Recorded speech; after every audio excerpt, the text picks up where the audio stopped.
नौकरी तो नहीं ले सकते वो, क्योंकि नौकरी उन्होंने ही दी है। अब महिला ही क्यों, हम लोग पूरे शिक्षक समाज से हैं और वो हम लोग बहुत अपमानित महसूस कर रहे हैं। हम लोगों को जल्द से जल्द राजकर्मी का दर्जा बिना शर्त दें। अनुच्छेद 19 जो है अनुच्छेद 19 जो है संविधान में, उसमें हमें अभिव्यक्ति की स्वतंत्रता देता है, सभा संगठन करने की स्वतंत्रता देता है। तो इस फरमान को हम लोग मानने वाले नहीं हैं। जाने दीजिए, चिंता इसकी नहीं है हमें। लोकतंत्र है सर, आप भी जानते हैं लोकतंत्र है, प्रदर्शन करना मेरा अधिकार है, इससे कोई हमें वंचित नहीं कर सकता है। नमस्कार, आप देख रहे हैं न्यूज़ फॉर नेशन में आपके साथ अभिजीत सिंह। अभी हम इस वक्त पटना के गर्दनी बाग धरना स्थल पर हैं, जहां पर शिक्षक संघ के द्वारा धरना दिया जा रहा है। आप तस्वीरों में देख सकते हैं कि जो तमाम शिक्षक हैं वो आज धरने पर बैठे हुए हैं। जो नई शिक्षक नियमावली लाया गया उसको लेकर, और जिस तरह से बात करें तो जो तमाम शिक्षक हैं वो जो गर्मी का छुट्टी मिला है उसके बाद धरने पर बैठे हैं, और हम इन तमाम शिक्षकों से जुड़ेंगे।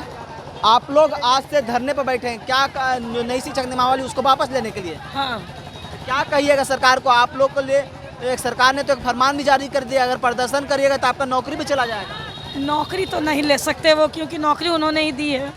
तो इसलिए उन्होंने हमें स्टेज पास करके हम लोग आए हैं, और दक्षता परीक्षा भी दिए हैं, और ऑनलाइन एग्ज़ाम भी लिया उन्होंने 7वें चरण के लिए। तो ऐसा वो कैसे कर सकते हैं? वो किसी तरह मेरी नौकरी नहीं ले सकते, और हम सभी शिक्षक बंधुओं को ऐसा अनुमान है कि वो कभी भी हमारी नौकरी नहीं लेंगे। जिन्होंने नौकरी दी वो कैसे ले सकते हैं, और हमें राज्यकर्मी का दर्जा अवश्य मिलेगा। क्या कहिएगा मैम, आप लोग आज शिक्षक धरने पर बैठे हुए हैं जो बच्चों को पढ़ाते हैं, क्या कुछ कहिएगा? बहुत अपमानित महसूस कर रहे हैं हम लोग, समझ गए। महिला लोग को 50% का ये करके वो लाए। अब महिला ही क्यों, हम लोग पूरे शिक्षक समाज से हैं और वो हम लोग बहुत अपमानित महसूस कर रहे हैं। हम लोगों को जल्द से जल्द राजकर्मी का दर्जा बिना शर्त दें। वो एक तरफ नीतीश कुमार कहते हैं महिला सशक्तिकरण की बात, और दूसरी तरफ आप लोग धरने पर बैठे हुए हैं। हम लोग अपमानित महसूस कर रहे हैं ना। सशक्तिकरण अब वो हम लोग का देखेंगे, महिला सशक्तिकरण अब वो देखेंगे, ठीक है। नई शिक्षक नियमावली को विरोध कर रहे हैं, लेकिन सरकार बोल रही है कि आप लोग विरोध करिएगा तो नौकरी चला जाएगा। सरकार का यह जो तुगलकी फरमान है, यह सरकार लेटर निकाल दी है, अपर सचिव का लेटर निकल गया है, लेकिन अनुच्छेद 19 जो है अनुच्छेद 19 जो है संविधान में, उसमें हमें अभिव्यक्ति की स्वतंत्रता देता है, सभा संगठन करने की स्वतंत्रता देता है। तो इस फरमान को हम लोग मानने वाले नहीं हैं। हम लोग लोकतांत्रिक देश में रहते हैं और जनता ही निर्णायक होती है, और जब कहीं कुछ अन्याय होता है किसी भी संघ के तले, जो हम लोग हैं शिक्षक संघ है हमारा, तो हमारी जब समस्या होती है तो उस पर पूरी तरह से हम लोग कानूनी रूप से विचार करके आगे बढ़ते हैं। ऐसा नहीं है कि हम लोग शिक्षक समुदाय हैं तो हम लोग संविधान के तहत चलने वाले हैं, और पूरी तरह से गांधीवादी नियमों के तहत शांतिपूर्ण हम लोग धरना प्रदर्शन कर रहे हैं। यहाँ कहीं भी कोई कानून का उल्लंघन नहीं हो रहा है। और अगर सरकार ज्यादती करती है हम पर, हमारी सेवा को 15 वर्ष से ऊपर हो गए हैं, और इस तरह से अब नए अभ्यर्थियों के साथ हम लोगों को इस बीपीएससी परीक्षा में हम लोगों को शामिल करना चाहती है, तो इसमें बहुत सारे प्रश्न उठते हैं। हमारी वरीयता का क्या होगा? जिस दिन से ये रिजल्ट निकलेगा उस दिन से नए अभ्यर्थियों के साथ हमारी भी नई नौकरी हो जाएगी। हम लोग जहां पद स्थापित हैं उससे हमारा अब कोई आगे कोई मतलब नहीं रहेगा। किसी का 2 साल बचा है नौकरी, किसी का 5 साल बचा है नौकरी, और फिर वो एक नए तरह से नए अपने समझिए कि उनके बेटा बेटी के उम्र के वो अभ्यर्थी हैं। तो ये क्या कहीं से भी जो शिक्षक इतना दिन से बिहार सरकार में सेवारत है उसके साथ ये अन्याय नहीं है, उसके गरिमा के साथ खिलवाड़ नहीं है, और ऊपर से हम लोग पूरे मानक को कंप्लीट करते हुए शिक्षक बने हैं, वो चाहे बीएड हो, एस्टेट हो। तो पूरे भारत में देखा जाए तो कहीं भी जो है इस तरह से एग्ज़ाम ले करके ये शिक्षक नहीं बनाया जाता है। उसके लिए जो अर्हताएँ हैं हम लोग सब कंप्लीट कर चुके हैं। तो आज इस तरह से हम लोगों का स्थानांतरण की सरकार पिछले साल बात कर रही थी कि आप लोग को हर हाल में स्थानांतरण कर देंगे, वो स्थानांतरण ही खत्म हो गया। अब जो मान लीजिए कि एक प्रश्न और भी उठता है कि ये जो बीपीएससी परीक्षा होगी उसमें जो सीमित सीटें हैं, उस सीमित सीट से अधिक अगर नियोजित शिक्षक अगर निकाल लेते हैं परीक्षा, वो कंप्लीट कर जाते हैं, तो क्या उनको उस जॉब में रखा जाएगा? क्योंकि वो तो सीट सीमित है। फिर वो परीक्षा निकालने के बावजूद भी वो वहीं रह जाएंगे, नियोजित ही बन के रह जाएंगे। एक तो ये पक्ष हुआ। दूसरा पक्ष, जो नियोजित शिक्षक अगर इस परीक्षा में सफल नहीं हो पाते हैं, तो ये जनता में क्या संदेश जाएगा कि एक जो बीपीएससी जो नहीं निकाल पाए शिक्षक, वो भी पढ़ा रहे हैं। तो क्या इसके बारे में सरकार ने पहले से कुछ सोचा है? ये नियम जो है आनन फानन में लाया गया है। मुझे तो इसमें कुछ साजिश नजर आती है। मुझे ये लगता है कि सरकार को नौकरी देनी ही नहीं है।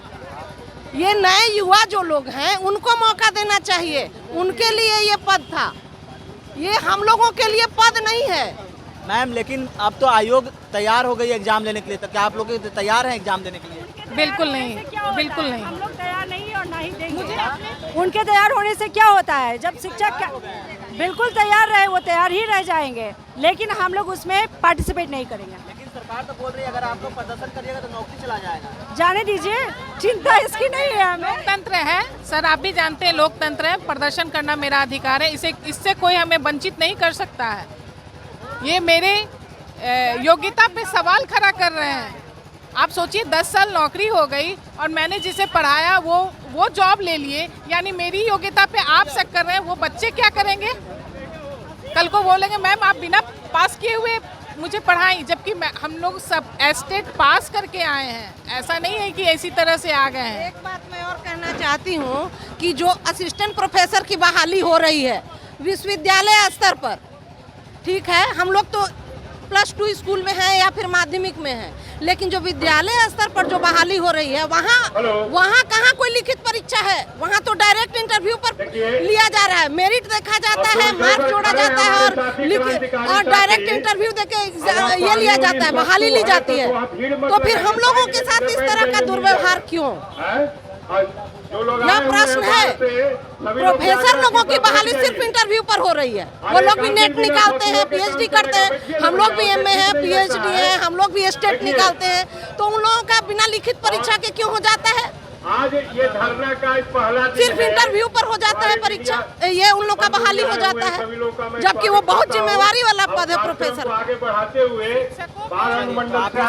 साफ तो पे करना है कि जो प्रोफेसर हैं वो उन्हें सिर्फ इंटरव्यू पर क्यों हो जाता है। हम लोग तो सीटेट बीटेट का एग्जाम देकर भी पास करते हैं। और शिक्षक का से हम जुड़ेंगे। मैम, आप लोग को कक्षा में होना चाहिए, आज सड़क पर है, क्या कुछ कहिएगा? आज हम लोग फिर से बोलिए। आप लोग को स्कूल में होना चाहिए, आज सड़क पर है। स्कूल से होकर हम लोग आए हैं। वही बोल रहे हैं कि 11 बजे के बाद धरना का कार्यक्रम है और स्कूल 11 बजे तक है। वही नहीं, ये पूछना चाह रहे हैं कि सरकार की इस नीति को आप कैसे देख रहे हैं? आप लोग को स्कूल में होना चाहिए, उसके बाद घर में, लेकिन आप सड़क पर हैं। हाँ, तो सरकार की नीति के कारण हम लोग अभी रोड पे हैं। क्या कुछ कहिएगा? सरकार तो अड़ गई, एग्जाम लेगी, तो आप लोग तैयार हैं ना? हम लोग एकजुट होके अपनी एकजुटता का प्रदर्शन करेंगे, सरकार को झुकाने की कोशिश करेंगे, सरकार को मनाने की। तो अड़ गई, ऐसी बात नहीं है। सरकार को सुनना पड़ेगा, सरकार को सुनना पड़ेगा। जब हम लोग एक होंगे, उनका सारा काम हम लोग करते हैं, तो मेरे लिए भी सुनना पड़ेगा उनको। लेकिन आप लोग सड़क पर भी प्रदर्शन किया, आज धरने पर बैठे हो, तो क्या लगता है सरकार सुनेंगे?